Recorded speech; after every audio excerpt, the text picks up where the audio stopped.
السلام عليكم ورحمة الله وبركاته. إن الحمد لله الأكرم الذي خلق الإنسان وكرمه وعلمه من البيان ما لم يعلم، فسبحان الذي لا يحصى امتنانه باللسان ولا بالقلم، ونشهد أن لا إله إلا الله وحده لا شريك له، ونشهد أن سيدنا وسندنا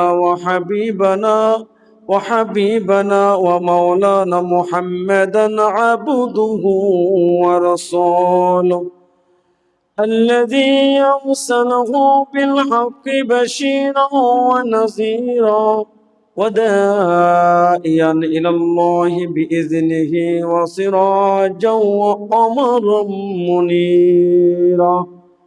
فقد قال الله تعالى في كلامه المجيد والفرقانه الحميد: أعوذ بالله من الشيطان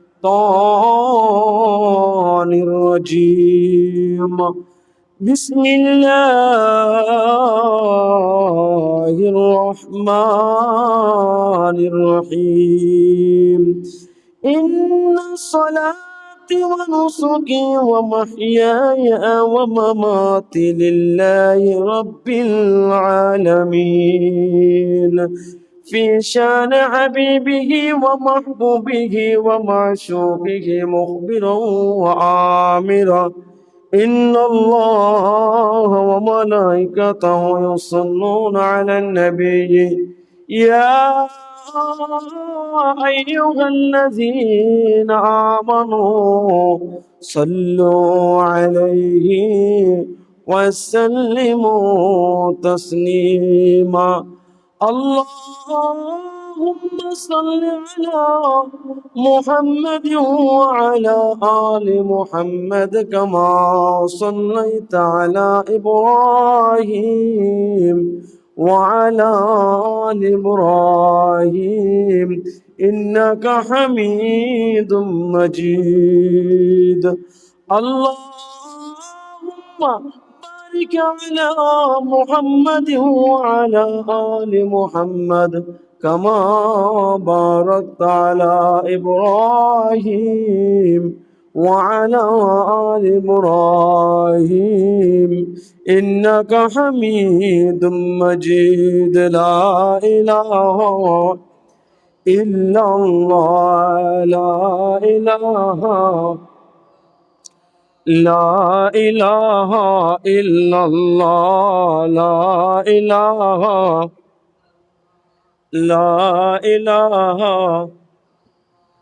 لا إله নেই কোন মাবুদ আল্লাহ ছাড়া। লা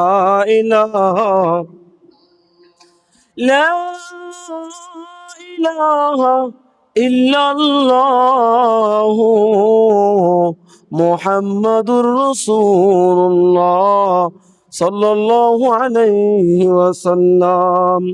সম্মানিত হাজিরিন, মহান আল্লাহ পাকের দরবারে লাখ কোটি শুকরিয়া সুজুদ যে মহান আল্লাহ পাক আমাদেরকে অতি মায়া করে মোহাব্বত করে আল্লাহ রাব্বুল আলামিনের ঘরে আসার তৌফিক দিয়েছেন।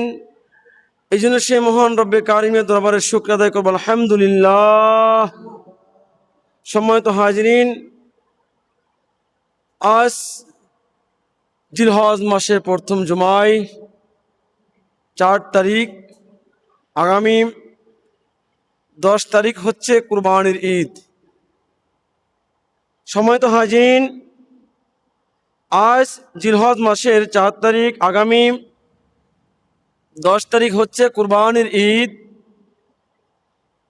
ঈদুল আজহা শব্দের অর্থ হলো কুরবানির খুশি, আর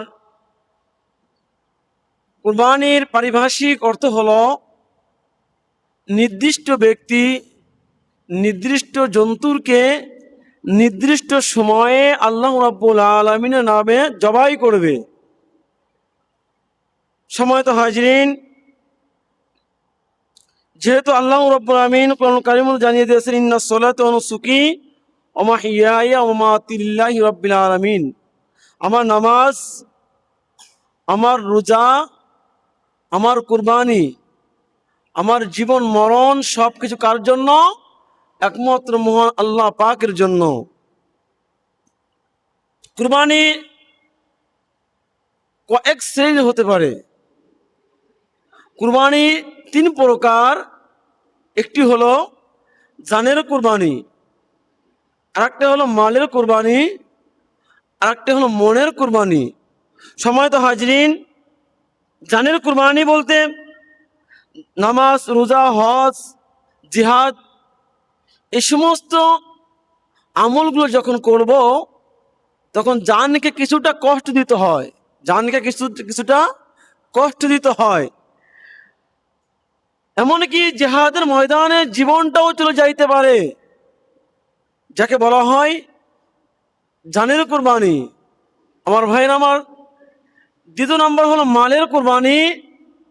মালের কুরবানি দেওয়ার পিছে যেমন জাকাত, ফিতরা, কুরবানি, দান, সদকা এগুলো করতে হলে এর পিছে কি সম্পদকে ব্যয় করতে হয়, যেটাকে বলা হয় মালের কুরবানি।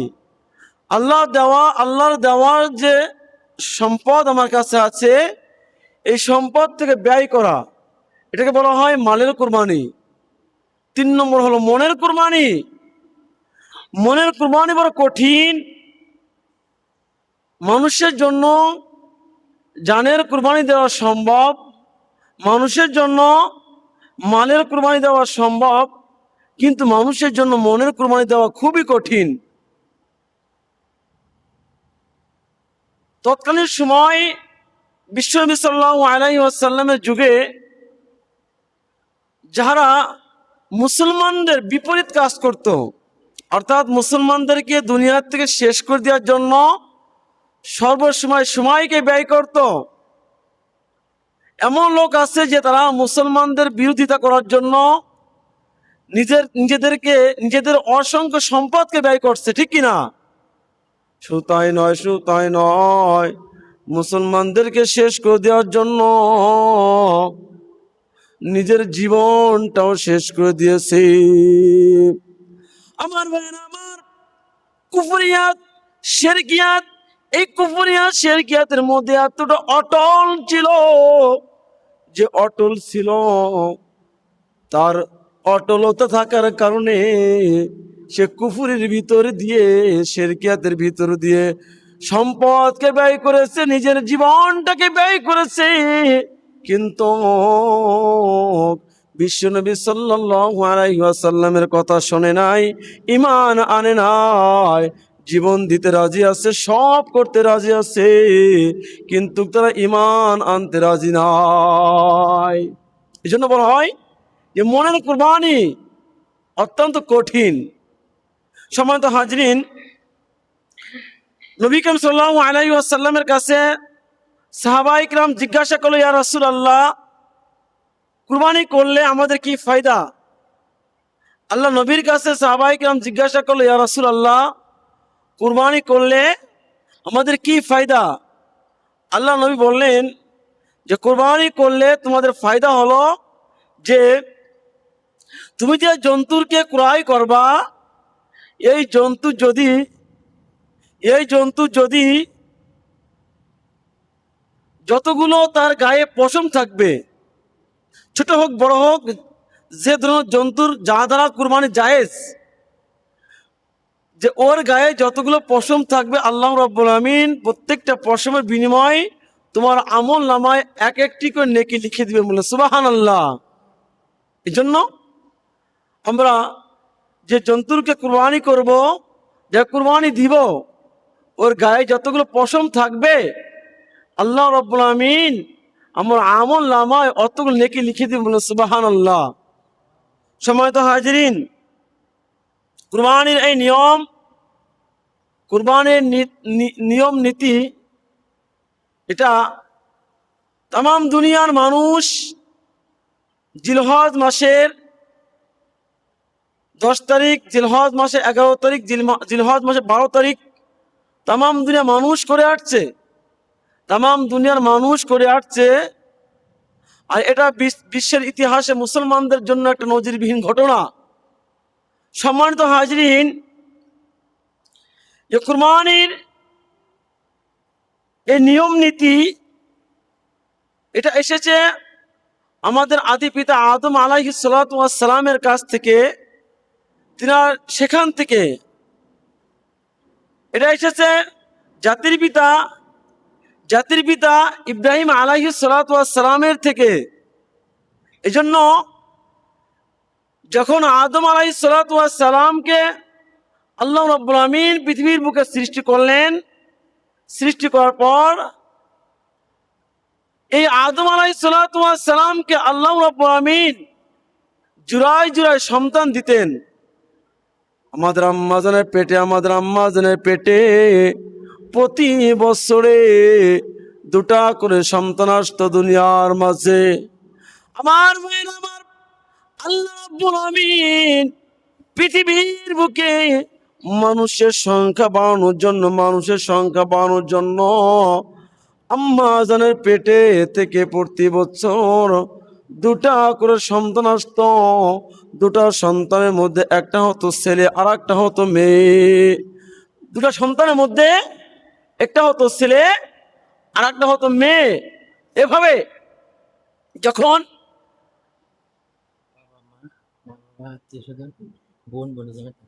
সময় তো হাজিরিন, যে এভাবে আদম আলাইহিস সালাতু ওয়াস সালামের সন্তানগুলো যখন বড় হয়ে গিয়েছে, ওদের তো বিবাহের প্রয়োজন, তাই না? যেহেতু আদম আলাইহিস সালাতু ওয়াস সালামের প্রথম জোড়া ছেলে মেয়ে হতো, দ্বিতীয় জোড়া ছেলে মেয়ে হতো, এভাবে পর্যায়ক্রমে সন্তান আসতো। যখন এই সন্তানগুলো বড় হয়ে গেল, তখন আল্লাহ রাব্বুল আমিনের হুকুম, আপন যেই জোড়া ভাই বোন প্রথম আসছে ওদের মধ্যে বিবাহ হবে না। আল্লাহ তাআলার হুকুম হলো যে প্রথম জোড়ার আদম আলাইহিস সালাতু ওয়াস সালামের প্রথম জোড়ার ছেলে আর দ্বিতীয় জোড়ার মেয়ে, এটাই হলো আল্লাহ তাআলার হুকুম। প্রথম জোড়ার মেয়ে, দ্বিতীয় জোড়ার ছেলে, ক্রস। এভাবে আল্লাহ তাআলার নিয়ম। কিন্তু আদম আলাইহিস সালাতু ওয়াস সালাম বলে দিলেন তাহার সন্তানদেরকে, প্রথম জোড়ার সন্তান নাম হলো হাবিল আর দ্বিতীয় জোড়ার ছেলের নাম হলো কাবিল। প্রথম জোড়ার মেয়ের নাম হলো লুবাদা, দ্বিতীয় জোড়ার মেয়ের নাম হলো আকলিমা। তা এই দ্বিতীয় জোড়ার অর্থাৎ কাবিলের যে বোনটা ছিল খুব সুন্দরী, আর হাবিলের যে বোনটা ছিল, প্রথম জোড়ার যে বোনটা ছিল, ওই বোনটা ছিল একটু মানে সুন্দরের থেকে একটু কম সামলা। এখন আল্লাহ তাআলার হুকুম হলো যে প্রথম জোড়ার ছেলে, দ্বিতীয় জোড়ার মেয়ে, প্রথম জোড়ার মেয়ে, দ্বিতীয় জোড়ার ছেলে, এটাই হলো আল্লাহ তাআলার হুকুম। আদম আলাইহিস সালাতু ওয়াস সালাম সন্তানদেরকে জানায় দিলেন, তোমাদের বিবাহ তো এভাবেই হবে, আল্লাহ তাআলা যেভাবে বলে দিয়েছে।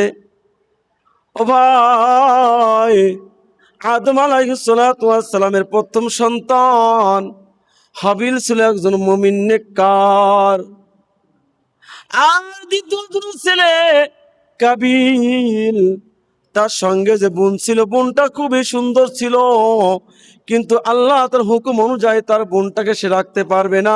আল্লাহ তার হুকুম অনুযায়ী তার বোনটা তার ভাই নিয়ে যাবে। এখন কাবিল মানতে চায় না। কাবিল কি মানতে চায় না? কাবিল কথা হলো যে আমার বোনকে আমি রাখবো, তুমি আমার বোনকে নিতে পারবে না। কিন্তু আদম আলাইহিস সালাতু ওয়াস সালাম বললেন যে এটা হবে না, তোমার বোন ও নিবে, ওর বোন তুমি নিবে, এটা আল্লাহ তাআলার হুকুম। আর যদি এটা নাই হয় তাহলে তোমরা দুই ভাই কুরবানি করো। কি করো? কুরবানি করো।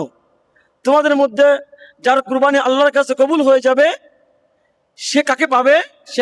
সে পাবে আকলিমাকে, আর সুন্দর যে বোনটা ওকে সে পাবে। এ কথা বলে আদম আলাইহিস সালাতু ওয়াস সালাম চলে গেলেন হজে। অর্থাৎ তিনি আল্লাহ রাব্বুল আলামিন যে নির্দিষ্ট জায়গা হজ করার জন্য এখনো মানুষ যাচ্ছে, ওখানে চলে গেলেন আদম আলাইহিসসালাম। এদিক দিয়ে দুই সন্তানের মধ্যে আলোচনা শুরু হয়ে গেল। কাবিল সে চিন্তায় পড়ে গেল, যদি বাবা আসে তাহলে আমি কখনো আমার বোনকে পাবো না, কি করতে হবে? এখন দুই ভাই ওদেরকে তো বলে গেছে তোমরা কুরবানি করো, যার কুরবানি আল্লাহ কবুল করবে সে তার সুন্দর বোন পাবে। দুই ভাই কুরবানি করে দিয়েছে। যে হাবিল ছিল একজন ব্যবসায়ী, অর্থাৎ মানে সে গরু ছাগল ভেড়া এগুলো পালতো। আর যে কাবিল ছিল কৃষক, অর্থাৎ সে শস্য ধান যা ছিল এগুলো সে আবাদ করত।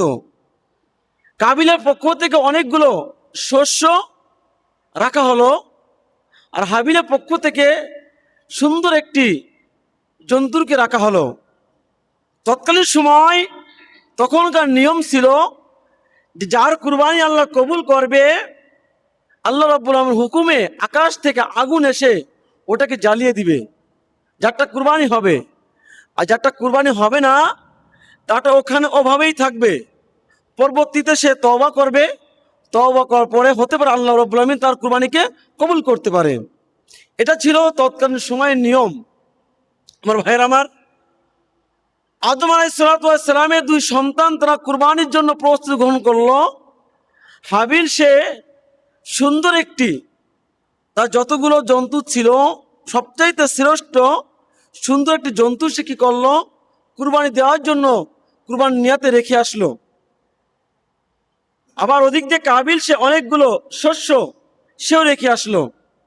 এক পর্যায়ে দেখা যায় আল্লাহ সুবহানাহু তাআলা হাবিলের সে জন্তুটা কবুল করলো এবং ওটা আকাশে উড়াই নিয়ে গেল। আর কাবিলের যে শস্য ছিল সে শস্যগুলো জমিনেই রয়ে গেল।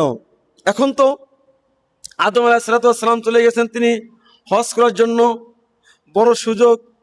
যে এর ভিতর যদি এই যে শয়তান কাবিলের মধ্যে কুমন্ত্রণা দিতেছিল, এর মধ্যে যদি আমি হাবিলকে হত্যা না করি তাহলে তো আমার বোনকে আমি পাবো না, কি করা যায়? এখন হাবিলকে বলে দিল কাবিল, আমি তোকে হত্যা করব। আমি তো কি করব? আমি তোকে হত্যা করব। আমার ভাইয়েরা আমার, যখন ছোট ভাই বড় ভাইকে বলে দিল আমি তোকে হত্যা করব, বড় ভাই হাবিল ছিল একজন মুমিন।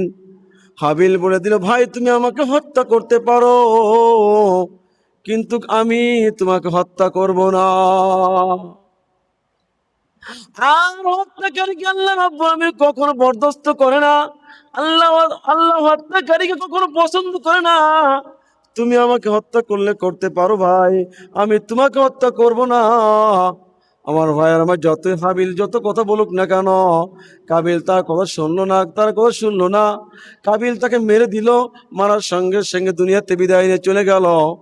এই যে দুনিয়াতে সর্বপ্রথম মৃত্যু, সর্বপ্রথম মার্ডার, সর্বপ্রথম ভাইয়ের প্রতি ক্রোধ হয়ে যে দুনিয়াতে বিদায় করে দিল। আমার ভাইয়ের আমার,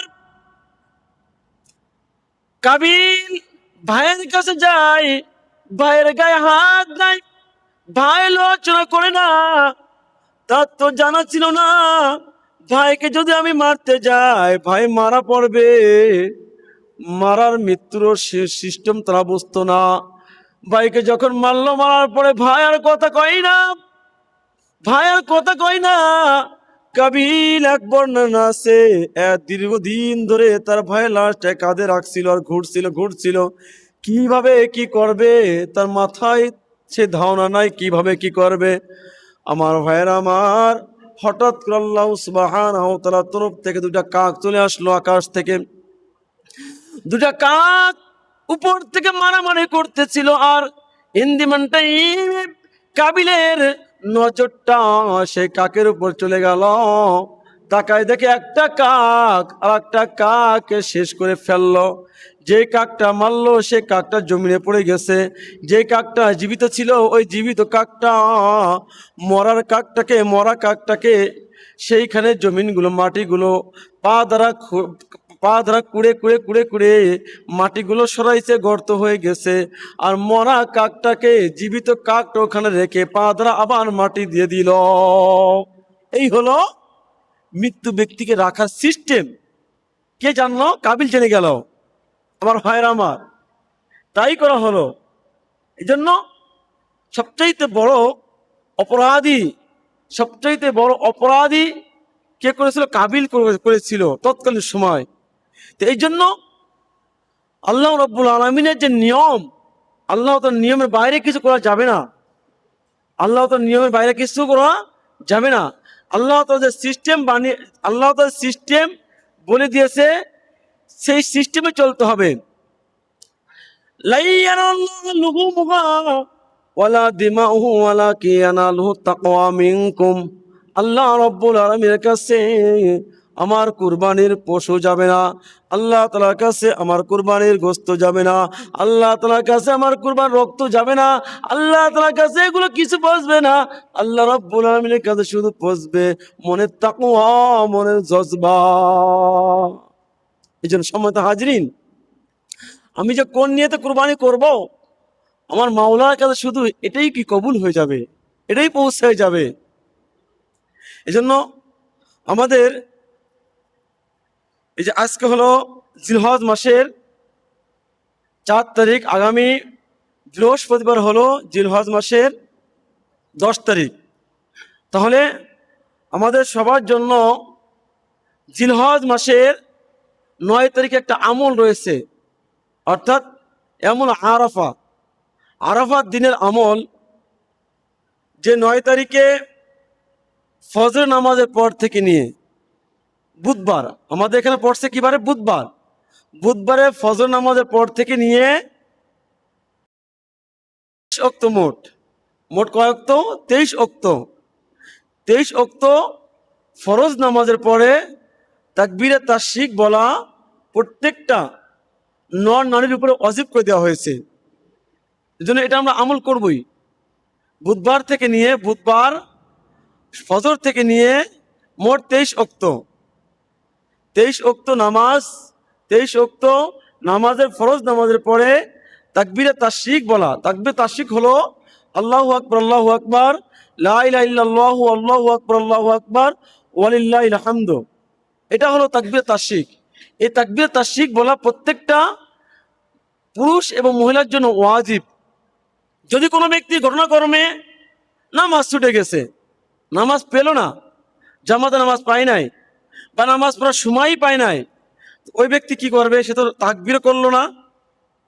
তার জন্য করণীয় হলো, সে যদি আজকে নামাজ ছুটে যায় বা এই ওক্তে নামাজ ছুটে যায়, যখন এই ওক্তে নামাজকে সে কাজা করবে, ওই কাজা নামাজকে আদায় করে তারপর সে তাকবীরটা সেরে নেবে। সম্মানিত হাজিরিন, আমাদের ঈদের দিনের কিছু করণীয় আছে, ঈদের দিনের কিছু সুন্নাত করণীয় আছে, কাজ আছে। যেটা 1 নম্বর হলো অতি তাড়াতাড়ি ঘুম থেকে উঠতে হবে। 2 নম্বর হলো মেসওয়াক করতে হবে। 3 নম্বর হলো গোসল করতে হবে। 4 নম্বরে আমার কাছে যে উত্তম পোশাক আছে, নতুন হোক পুরানো হোক, আমার কাছে যেই প্রিয় পোশাকটা আছে ওই পোশাকটা পরতে হবে। ঈদগার ময়দানের দিকে রওনা করতে হবে। এক রাস্তা দিয়ে আসা, অন্য রাস্তা দিয়ে যাওয়া। যদি 2 রাস্তা না থাকে তাহলে রাস্তার এক পাশ দিয়ে আসবো, ডান দিক দিয়ে আসবো, যাওয়ার সময় বাম দিক দিয়ে যাব। এটাই নিয়ম। কুরবানির ঈদে সুন্নাত হলো, আমি যে জন্তুকে জবাই করবো আল্লাহ তাআলার জন্য, এই জন্তুর থেকে অর্থাৎ কুরবানির গোশত থেকে সর্বপ্রথম আহার করা সুন্নাত। আর রোজার ঈদে হলো এর বিপরীত, অর্থাৎ ঈদের ময়দানে আসার পূর্বে কিছু খাওয়া, মিষ্টি দ্রব্য কোনো কিছু কি খেয়ে ঈদের ময়দানে আসা। ঈদের ময়দানে যাওয়ার সময় তাকবীর বলতে বলতে যাওয়া। সম্মানিত হাজিরিন, আমরা এই সুন্নাতগুলো পালন করব। এখন আসুন,